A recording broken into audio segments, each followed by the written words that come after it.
শনিবার দুপুরে স্থানীয় সরকার পল্লী উন্নয়ন ও সমবায় মন্ত্রী ডক্টর আব্দুল মঈন খানের নেতৃত্বে মন্ত্রিসভার নতুন সদস্যরা সাভারের জাতীয় স্মৃতিসৌধে আসেন বীর শহীদদের প্রতি শ্রদ্ধা জানাতে।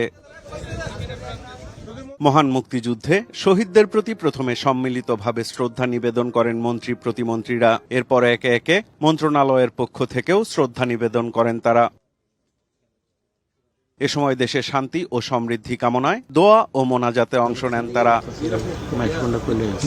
পরে সাংবাদিকদের সাথে আলাপকালে স্থানীয় সরকার মন্ত্রী ডক্টর আব্দুল মঈন খান বলেন, স্বাভাবিক প্রক্রিয়ার অংশ হিসেবেই মন্ত্রিসভায় রদবদল।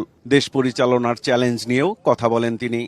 এটা দুনিয়ার প্রত্যেকটি দেশে এটা একটা স্বাভাবিক প্রক্রিয়া।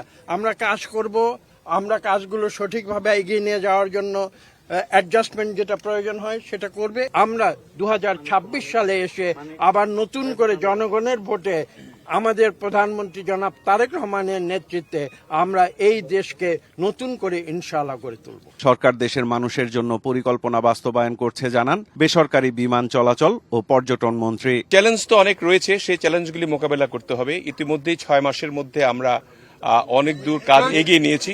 এখন এক্সিকিউশন করার জন্য যে সময়টি দরকার সেই সময়টি আমাদের লাগবে। সাংবাদিকদের প্রশ্নের জবাবে ভারতে পালিয়ে যাওয়া শেখ হাসিনা ও আওয়ামী লীগ নেতাদের বিষয়ে কথা বলেন প্রতিমন্ত্রী হুমায়ুন কবির। কথা বলেন প্রধানমন্ত্রীর ভারত সফর নিয়েও। এখানে কোনো কন্ডিশন আমরা দিচ্ছি না। এখানে এগুলো হচ্ছে অলরেডি কন্টিনিউড, মানে these are continued engagements. We want a positive relationship with India. কেন রাখবো না? আমাদের নেইবার, উই শুড একটা ওয়ার্কিং রিলেশনশিপ থাকবে, কিন্তু আমাদের ন্যাশনাল ইন্টারেস্টকে শুধু ভারত না কোনো দেশের সাথে ন্যাশনাল ইন্টারেস্ট কম্প্রোমাইজ করে তো আমরা কিছু করতে পারি না।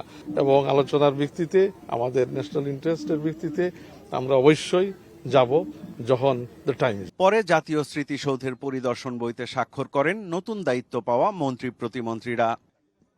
সাইফুল রিপন, দেশ টিভি, ঢাকা।